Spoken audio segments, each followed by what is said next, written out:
thanks for what you do with your podcast and all the rest. You're doing a great job. Hope everybody keeps tuning in. You get a lot of good info, a lot of insights, understandings of how to get strong, how to stay strong, how to use your strength. You do a great job, dude. You make things better than they are in real life, I think.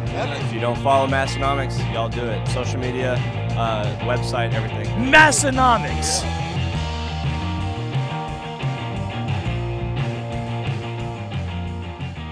Hey guys, hopping on here for a quick note before the episode starts. Episodes 421 and 422 were not recorded in our normal situation. They were recorded at Home Gym Con in French Lick, Indiana, which means that we were not using our equipment. It was a setup that they had there for us. We recorded the episodes. We didn't know what was going on, how it was working, and unfortunately the audio was clipped pretty bad and the video camera was not set up correctly either. So we will not have video for you guys for this week or next week, and the audio is not the best quality. Again, it was out of our control. We're sorry. We wish it was better. Wish we could have done something about it, but we didn't have the option to do anything there. So bear with us. We hope you still enjoy it. Lots of other good content coming on the way.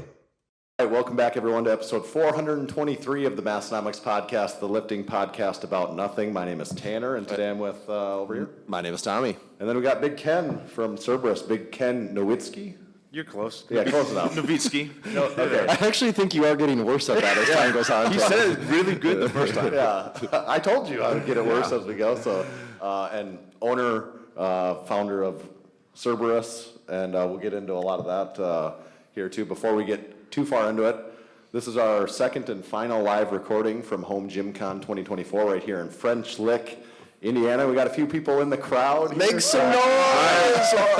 Wow, it's a rowdy crowd. I don't know if you can hear that, but it's crazy out there. Several crew members in the crowd, so that's kind of our supporter member segment this week, is just talking about all the crew that we've gotten to meet over the weekend. Maybe get to a little bit more of that, but first, before we get too far into it, a couple ads, Tommy. Want to talk about Build Fast Formula. This episode is brought to you by our good friends in Watertown, South Dakota at Build Fast Formula.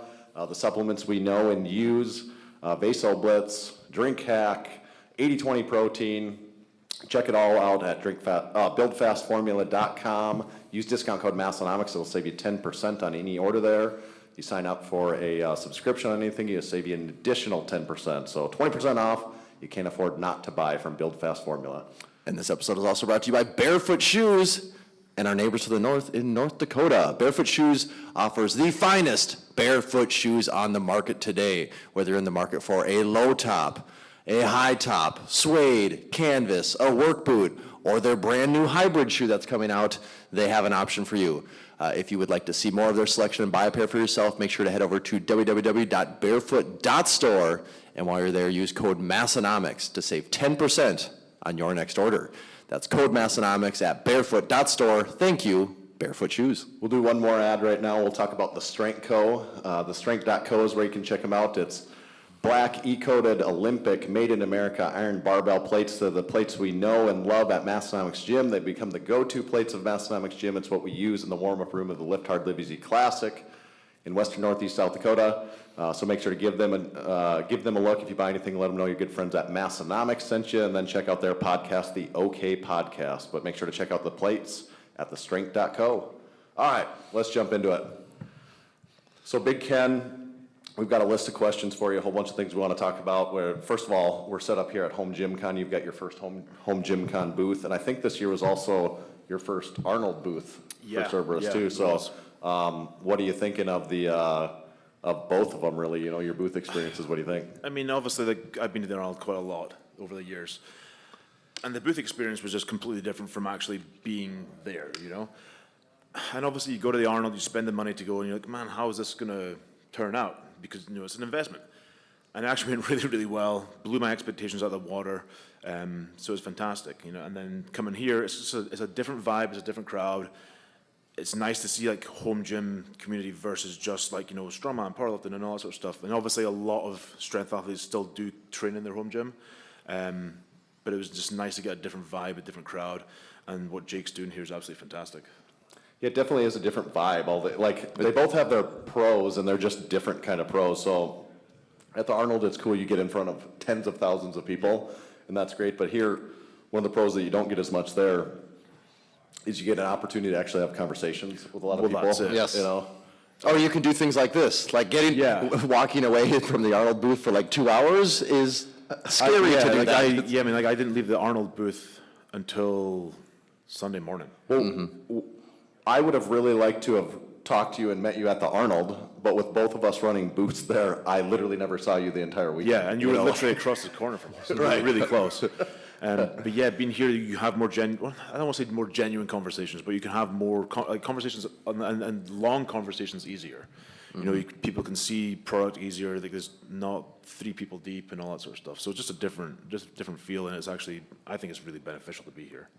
For sure. I wanted to talk a little bit about the starting of the company because I don't really know the answer. Yep. So, what is the background of the company? When did it start? Why did it start? You know, what's the timeline? Yeah, so basically, company originally started in Scotland, so I'm from Scotland. I didn't notice an accent. So. Yeah, right. So, it started in Scotland 2012. I moved stateside end of 2013, and basically, like the founders of the company back in Scotland, they asked if I wanted to be a sponsored athlete. I was still competing high level at that point, and said, "Yep." Basically, then I don't know, maybe 6 months later, asked if I wanted to try and sell some stuff in the US. Said, "Sure, why not? Let's see what it does." And it just rolled from there. And that's really where it started from them.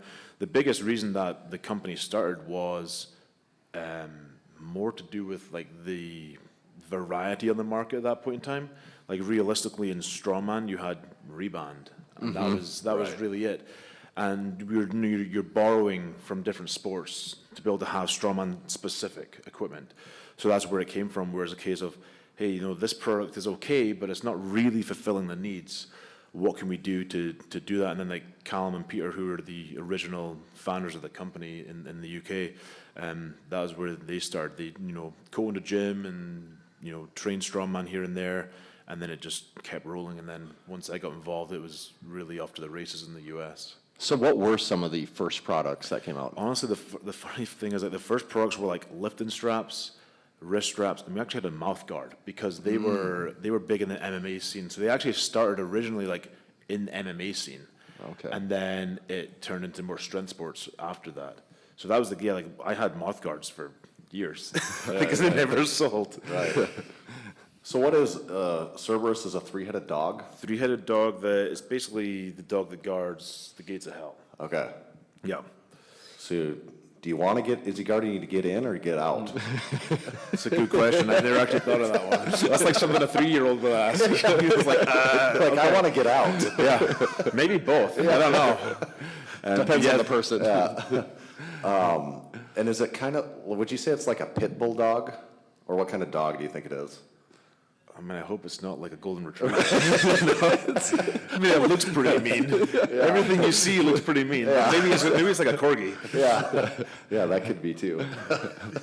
Okay, so but he is what's guarding the gates of hell, though. Apparently, that's a big job. Do you have any idea where the name originally? You know what the inspiration was for the choice was? They or like told me. I feel stupid now not knowing, but it was the meaning of it. It was like the Greek word and all that sort of stuff. So that's where it came from, and it was about strength and protection and all that sort of stuff. So it's like, you know, you're protecting your body with the sleeves and the belts and all that sort of stuff. Yeah. What about equipment wise? So one of the big things, you know, we've got a whole bunch of your sandbags in Massenomics gym. That's one of the biggest. I think they're the best sandbags. I'm sure you think that too, but yeah. I mean, I'm biased, but I've been competing in strongman for almost 20 years. Right. Well, we're a neutral when we say they're the best. So right. I appreciate it. Yeah. So it means something if we say it. You have to say it. But exactly. I think it's true. But so there's this kind of, we talked about it yesterday, to be fair, on a YouTube video that will be out there, but we'll pretend we haven't asked you this yet because some people listen to the podcast might not catch that. So we have this long-running debate in the Massenomics community when it comes to sandbags. So you can fill sandbags with a lot of things. They are called sandbags, I would say. But what's the preferred thing, you know, medium to put inside of a sandbag? Sandbag. Yeah. You know, like we talked about it yesterday. Like you said, like you can do a lot of different things. You can make them lighter with rubber mulch. You can make them heavier with pea gravel. But It's a sandbag. Yeah. So pea gravel is an option, but not your number one option. It's too hard to work with. Yeah. And I don't know. I know we've talked about it before, but a pea gravel, would that make it lighter or heavier, or maybe about the same? I don't know. I think technically it makes it a little heavier. Okay. I mean, the way to get the heaviest was use pea gravel and then fill it in with sand. Right. Right. What? A hybrid bag. Yeah. So a combination. Maybe it's not binary. AB. There's an option C. Both. It's a blend. Yeah. So what's the heaviest bag you've ever seen? Heaviest Cerberus. I mean, I know what the biggest one is maybe like called a 400 or something. Yeah, But so you it's could like- fill it maybe differently to get it even heavier. Someone had one at 500. Wow. Yeah, I think they loaded one for the Arnold for the Amateur World Championships to 450, and I think they had something to put in to hit 500. So can people? Is there? People are shouldering 450, 460 Wow. pound sandbags, Jeez. Yeah. What's the heaviest bag you've ever messed with? like mid threes. Yeah. 400. 400 is a behemoth. It's silly. You A know? couple people on the planet, maybe. But the way people are manhandling that these days is ridiculous. Right. Right. People are getting too strong. I don't know But if it's- nothing I don't know about Cerberus too sandbags can't handle. But so I think you're about a similar age as us, and we talked about though you started doing strongman like 20 years ago. So you were pretty young when you got into it, though. Yeah, my first contest was at 17. Okay. And how did you get involved in it? I actually got involved because, so I watched it, on TV at Christmas, and I don't know if you guys remember, there was like a big tsunami in, I think it hit Sri Lanka and stuff like that. It was like Christmas 2005 or 2004. We usually only know things that happen in the United US. States. I figured. I mean, nothing else. I don't want to say anything plural, but We'll just take your word for it. that's how it seems. But there was this big tsunami, and they did a fundraiser like the next. No, I think it was the next May, and it was not too far from where I lived, so I went and watched it.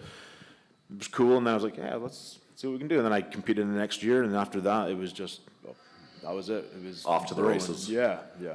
But So, you- do you feel like, did you have a knack for it right away? Like, when you started going, were you like, I am kind of good at this? Or Yeah, did I it mean, take like a lot of work? I was a bigger kid. Like, I graduated high school at 260. Oh, wow, okay. Yeah, it's like, So what sports would you have played a Scottish growing up? that's Was there- different. This just different. Yeah. So it's like we don't have football, we don't have baseball, any of that. Like, Right. It's rugby and soccer. Okay, so did you play both or No, Oh, like you didn't play rugby? No, I mean I played like one game for the high school. Okay. Because I got roped into it. But you were already lifting when you were Yeah, in I mean, high I started school, lifting yeah. at like 12 years old. Right. But yeah, I mean, like I would say I took to it pretty well. I mean, I was beating guys drastically older than I was. Like there was a running joke where people would make fun of each other that they got beat by me Right, at right, 17 years old. Right.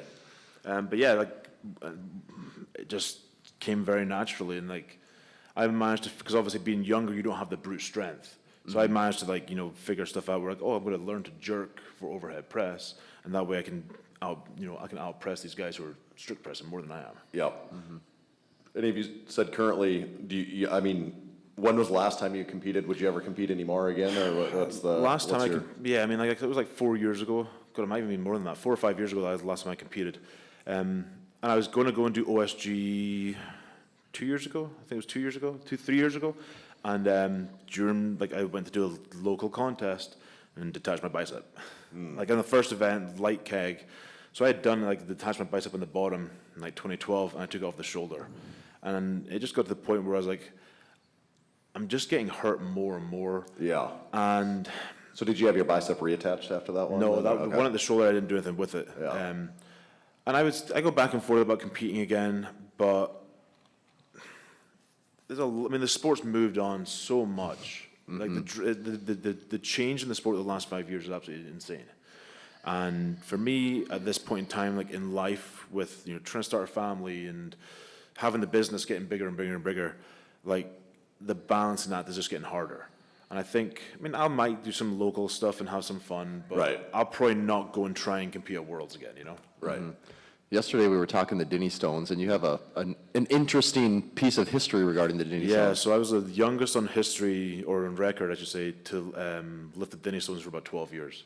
And how old were you when I you was did 17. it? 17. Yeah. And someone ended up beating you by like a week or It something. was like not that much. Yeah. I remember being like, "What the hell?" I'm like Googling the guy and trying to figure it out. And where are the Dinny Stones located in Scotland? So they're in a place called Petark. Okay. So it's about 45 minutes to an hour from Aberdeen in the northeast of Scotland. We're familiar with that. We are also from Aberdeen. That's what I thought. I don't know if you know that. I heard this. Yeah, I did hear that. It is considered the sister city, isn't it? Like, I'm sure it's named after that. It is, I believe it is, yeah. So a couple of Aberdeen, or 3 Aberdeen guys right here, actually. Big Aberdeen guys, yeah. So I don't know if you've ever considered making the trip to South Dakota, but I'm gonna have to now. Yeah. I saw a thing the other day. It was like, I think it was Colorado. It was like Glasgow, Colorado. It's like the most remote place. I was like, perfect. I'm going there. Yeah. You got to go to Glasgow and Aberdeen and make your trip west, and you'll get to both. So speaking of South Dakota too, so Mount Rushmore is in South Dakota, and since you're not born here, I'll just tell you it's 4 U.S. presidents that their faces carved on a mountain in the side of the hill. So we like to play this Mount Rushmore game with everyone we have on here. So for you, we'd like you to pick your Mount Rushmore. So kind of like your top 4 of strongman competitors all time. What would be on who would make it on your Mount Rushmore list? Obviously Z's up. Z's number 1. Yeah. So Z's definitively number 1 too. Z's definitively number 1. So he's George Washington. Yep. Okay. I think you have to have Kaz up there because of what he did during his era. Pudzianowski.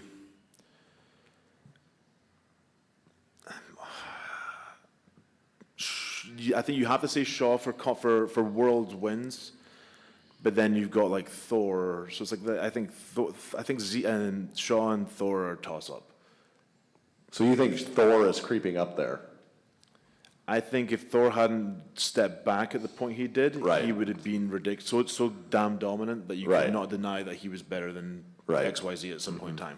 It's kind of unfortunate, for the sport that he did. It was like things were, and we talk about all the time where, for us, like when we look back at Massenomics when it was first starting, that was when the Eddie, Thor, Shaw rivalry was like hitting that peak. The movie came out, there was all that stuff, and then it just like that rivalry disappeared in like a year, and it was unfortunate at the timing. I mean, like when you look, I think if you look back at major rivalries in the sport, you've got,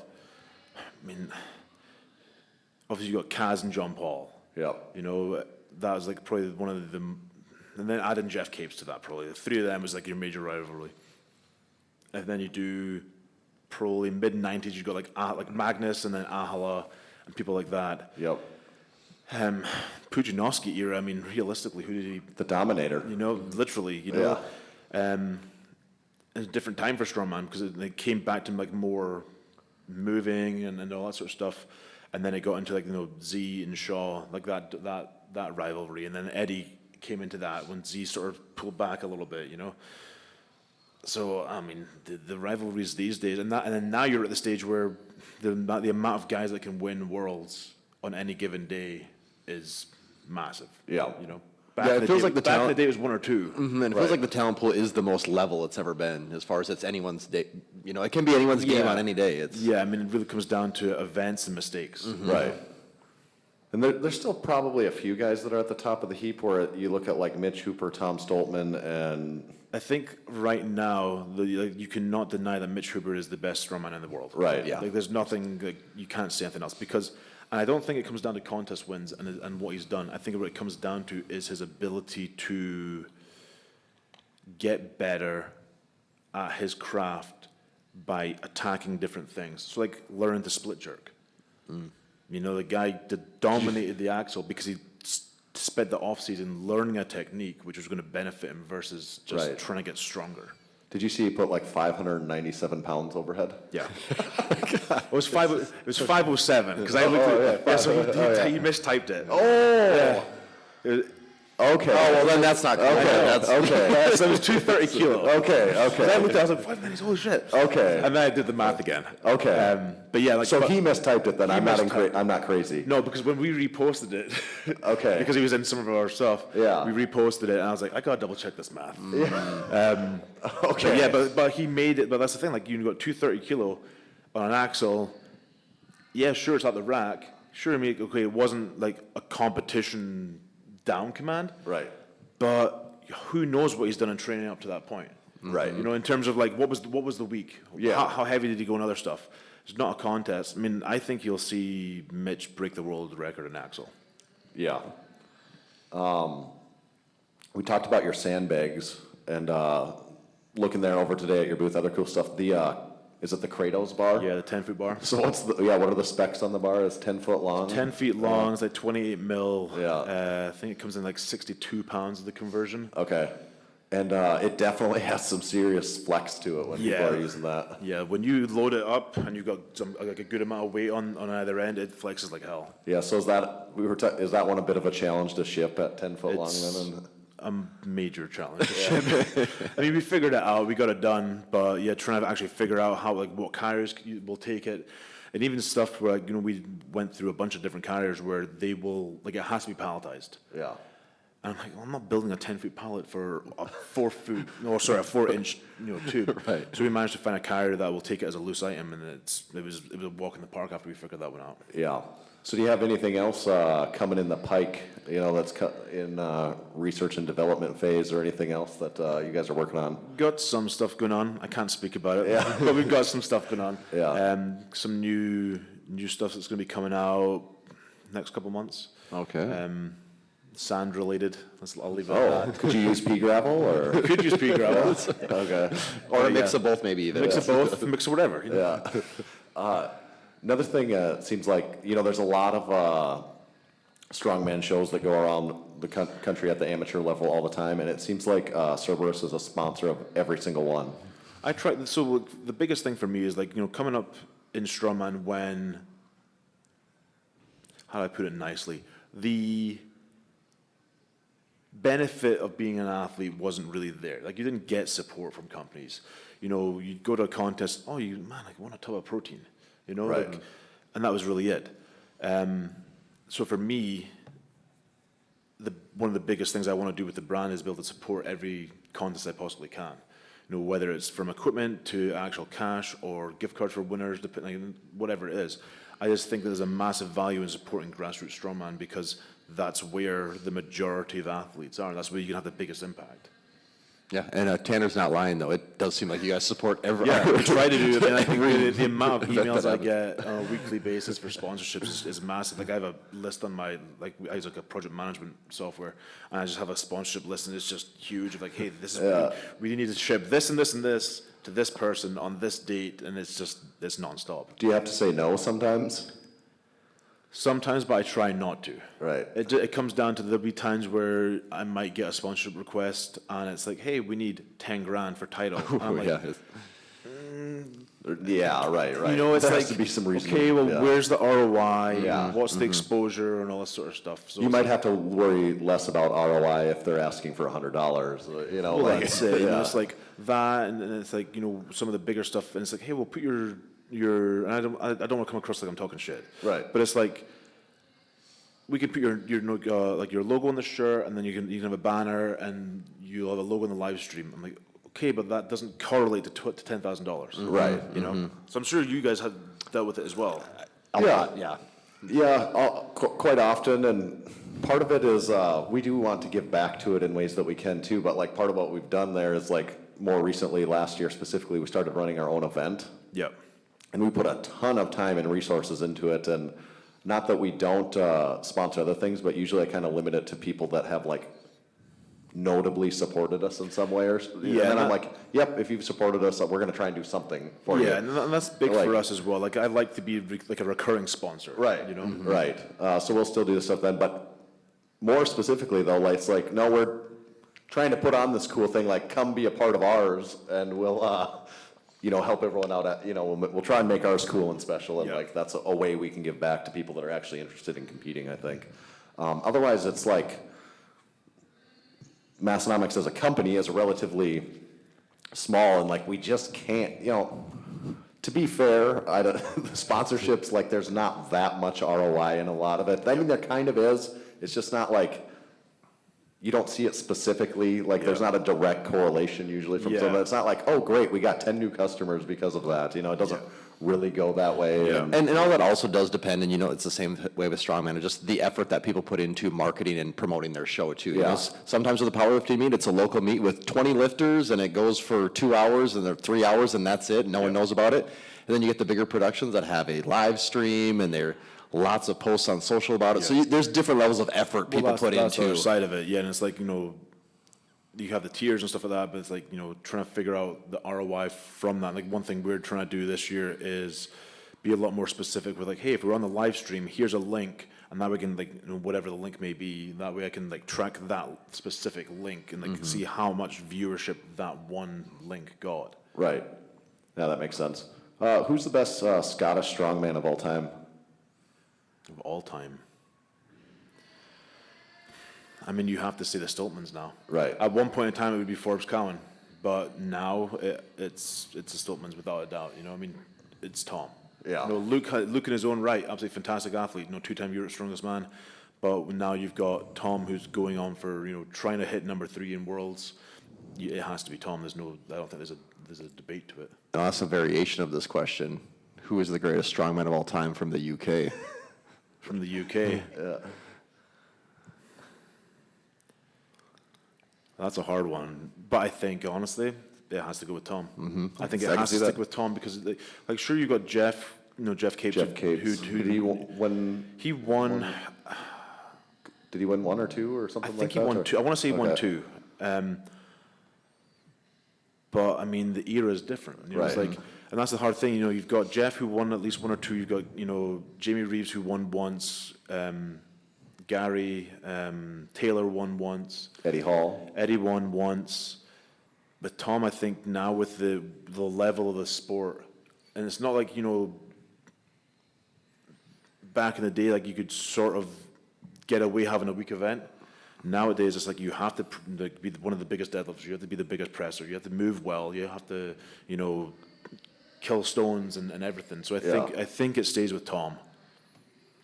And just like to specifically focus in on it, we have to ask everyone that's from your corner of the world, like, what's your explanation to us as those that don't understand on what's the geography lesson on what is what? Where do you draw the circles and draw the Okay. lines?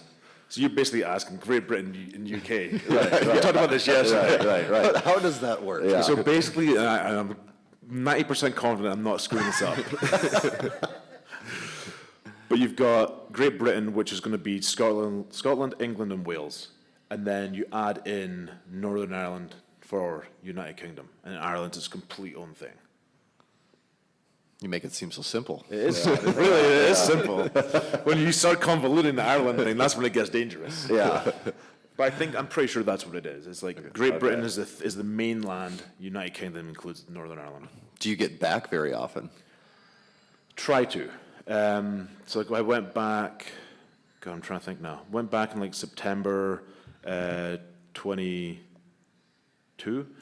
and then like had like family come out like May last year. My mum and my brother came out, and then we went back to visit people last September as well. So we're going to try and get back this summer, but it's just hard. It's just balancing it all, And you live in Boston, correct? Just outside Boston. So Yeah. how often do people think that you're Irish or have some type Not of... often. Really? Yeah, which is quite nice. Okay. I suppose there's enough Irish people that maybe they understand the real nuance of that. Right. That would They make get sense. it. Yeah. Is that why you chose Boston? You wanted to feel a little Irish? No, no. I was living.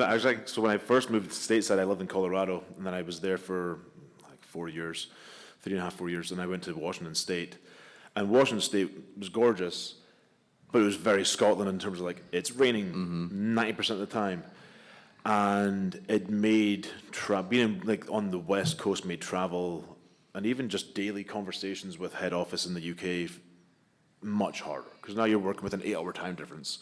So I'm doing a phone call at 6 a.m, just out of bed, trying to figure where I'm at, and then traveling. You're basically doing 2 transatlantic flights.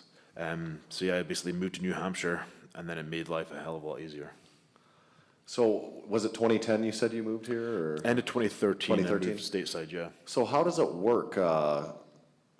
You're a Scotland citizen, and when you move here, if you've lived here for over 10 years, like, do you have to become a U.S. citizen? Do you get so dual actually, citizenship? or yeah, what do so you do? I got citizenship last January, But that was like a 5 or 6 year process. I guess they'll let anyone in here these days. I know, right? Shit. But I didn't even, what I was told previously was that you cannot renounce UK citizenship. So I didn't even bother. I just did my citizenship here. I still have my UK passport. I'm going to try to renew it and see what happens. But realistically, when I'm traveling, it has to be on a US passport because you can't come and go on a UK passport without a visa and all that sort of stuff, you know? Okay. Could you ever see not living in the United States? No, I wouldn't go back. I mean, the UK has changed drastically since I left.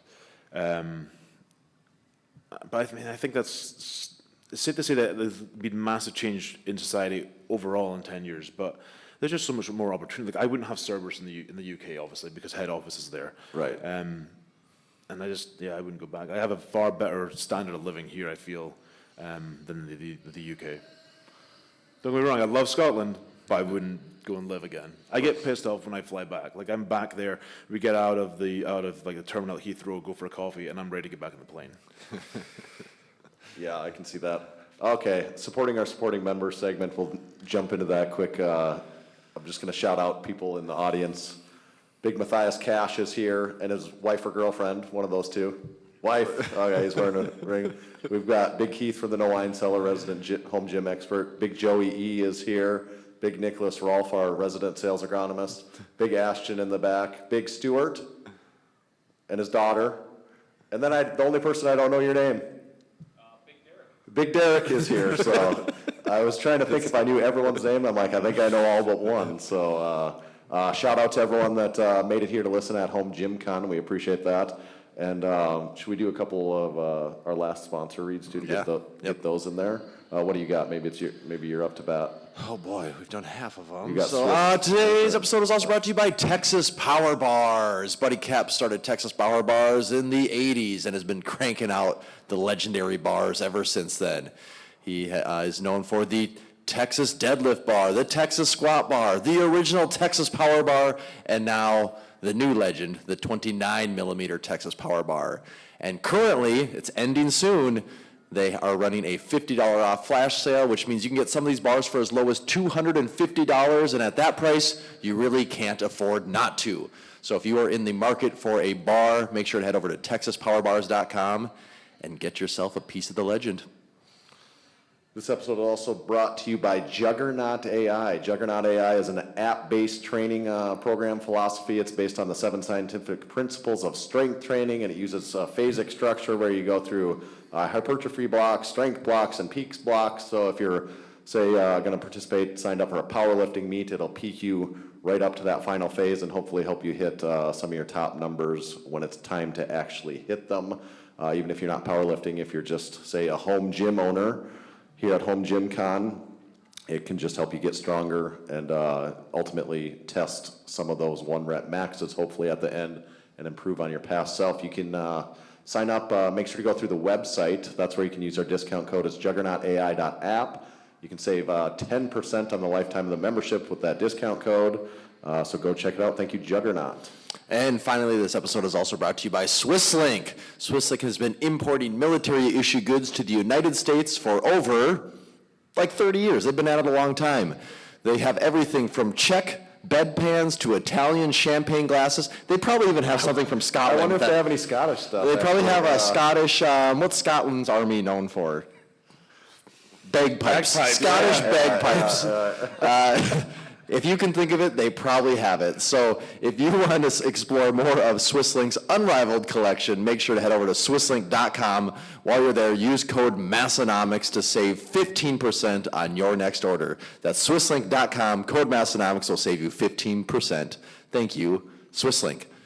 I think along those lines, Tanner, we haven't talked much about the cuisine of, That's what I wondered, yeah. of Scotland Right, and even right. Boston for that matter. Right. Maybe we should start with the homeland, Scotland. What's some of the best cuisine? What food are they known for in Scotland? I mean, obviously haggis. Yeah. You know? Well, and you say obviously haggis, like we all know what that is, but that's not. do you know? No, we don't know. So we need an explanation there. So basically, a haggis is a small animal. It's got 2 legs longer than the others. So it Like runs, this is actually an animal? Yeah, so it runs around the hill really, really easy. Oh, I'm completely fucking. Wow, I had the wrong impression of what this was. That's not correct. No, completely fucking with you. So haggis is basically it's sheep's pluck, so it's heart, liver, and lung. Okay. All chopped up. Sounds delightful It's fantastic. already. I wonder Like if it was stomach or barley. something like that. Yeah, with so what different they do is they organs. do all Okay. that. They put barley and fat and all that sort of stuff, mix it up, and they stuff it into a sheep's stomach. Okay. And boil it. That doesn't sound good. It's absolutely fantastic. How big is this when it comes? Like, is it like a sausage or is it? It depends. It depends on how big the sheep is. But I don't know. I mean, like, it's a good size. So it's how's it cooked then? What do? You throw it in the oven or No, you just boil it. Okay, you boil it. Yeah. So what do you Traditionally, put, it's what do you put on it to make it taste good? It's all set. It's gotta go. So you do that, and then you have it with potato, like mashed potatoes and Okay. turnip. And can you just go into? I mean, is this a common thing on restaurants? Like, it's on the menu at most places, or is this a home dish? Like, where are you No, I getting mean, you'll this? get it in like a traditional Scottish restaurant. They'll do like haggis, neeps, and we call it haggis, neeps, and tatties. So neep is turnip, and obviously tatties is potatoes. So we'll do that as a appetizer. Some people have it, as a main. You just made that up to trick tourists into eating that. I don't know, but it is fantastic. Oh, in there. Let's play the joke. I made my wife try it. She's like, it's not that bad, but it's. So, is it seasoned spicy or? Yeah, how I mean, it's a little bit spicy. Okay. It's like, yeah, it's got a little kick to it at times. It's probably pretty good for you. Like I would say, like I mean, it's full of iron. right, Yeah. right. Okay, so we got haggis. What else is on the list of? I mean, obviously, being an island, you got a lot of fish. A lot of lamb is really popular with us.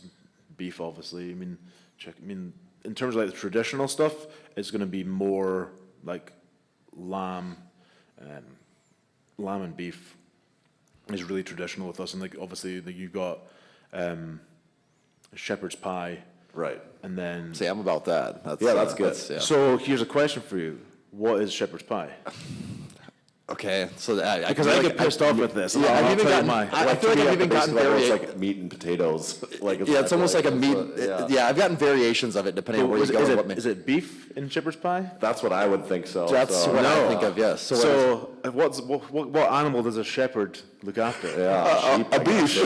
right. So a shepherd's pie is lamb, Okay. and a cottage pie is beef with us. So that would be one of the major differences, though, is lamb is hard to come by in America. It's not that popular You don't. here. You don't. I mean, tons of grocery stores just don't even have Yeah. it. You got to go out of your way to find it. That was one of the surprises for me. Like when I first moved, I was like, man, you don't really have much lamb. No. Whereas it's huge with us. So what do you like better between beef and lamb now? Like what would you lean towards, or wouldn't you care? I don't really care. I mean, Yeah. if I'm having like a shepherd's pie or a cottage pie, I'm going with shepherd's pie. Yeah. Well, what's a But cottage A pie? cottage pie is with beef. Oh. Yeah. So that's why I see. I'm like, it's not shepherd's pie with beef. Yeah. Is there anything you love here that you would be tough? It'd be tough food-wise. That would be tough for you to live without if you move back to Scotland. I'm a basic guy. Like, Yeah. I'm like ground beef and rice. You know. Right.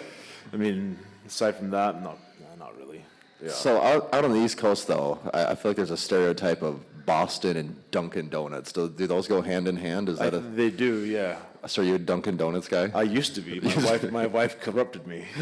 I'm now a Starbucks guy. Okay. So are you a morning coffee kind of guy? I'm like, I have to cut my caffeine back. I used Yeah. to drink at least a pot every morning. So you basically don't want anyone to talk to you until you've had your morning coffee. I'm okay. I just really want to like be alone. Yeah. Like I'll talk, Well, I but get it. not. Just leave me alone until Yeah. I've had my coffee. Yeah, like I'll get up and like have my coffee like the first thing I do in the morning. Yeah. So you like Starbucks coffee? You like Starbucks coffee better I'll than drink it. Yeah, okay. But I don't want to spend like $7 on a cup of coffee. So that's where I'm the at now. Where conundrum. like Yeah. trying to cut it back and have like my coffee in the morning and I'll have a Monster before I train.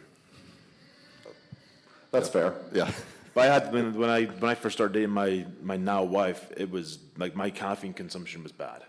Like I will happily say, like I would have a pot of coffee in the morning. At work, I used to have Monsters on subscription, so I'd drink like 4 Monsters during the day, and then I'd have pre-workout before I train. Did you really have them on subscription, like in the way that Monster would just get sent to your house? Yeah, I had it on Yeah. like Amazon subscription, and I would get cases sent to the warehouse. It was bad. Like my resting heart rate was like 90 beats a minute when I first, Yeah. like in bed. So was it tough for you to cut back and like make it through the day? No, I'm fine now. Yeah. Like it took me a little bit because like I was so overcaffeinated that the Monster wasn't having any effect. So were you having like a gram of caffeine a day? It you must think? have been. Yeah. I mean, pre-workout was like 300 mgs. Right. A Monster's got 140. Right. Yeah. So it was probably over a gram. Yeah. It's peak performance. It was something like that. I don't know if I'd say peak, but it was something. Boston is in a lot of movies. Have you seen Good Will Hunting? I have. How do you feel like that represents the Boston lifestyle? I mean, I don't live in Boston, so You're Boston. I mean, I think it's. I don't know. I mean, I think you get some representation of it. Yeah. It's a good movie. It's a fantastic movie. It is. Great movie. Yeah. I have seen it in case guys are wondering. Yeah. So I'm not just saying that. I really have. What about The Town? Isn't that a Ben Town's Affleck? great. The Town's great. So do you guys call it The Town? I don't think so. Yeah, okay. I personally don't. Right. But yeah, you got The Town. You got the Departed's in Boston. Right. Leo. Matt Damon. It's a good movie. Yeah. All right. Tommy, what do you think about overrated, underrated? I think it is about that time. Okay. Oh, shit. We played the Mount Rushmore game. Okay.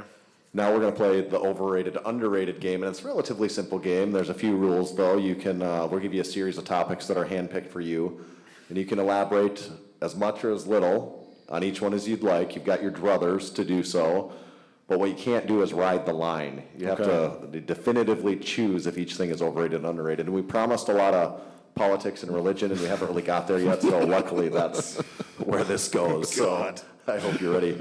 Overrated or underrated? First topic, are you ready? First, the rules make sense? Yeah. Okay, great. Overrated, underrated, Scottish Terriers.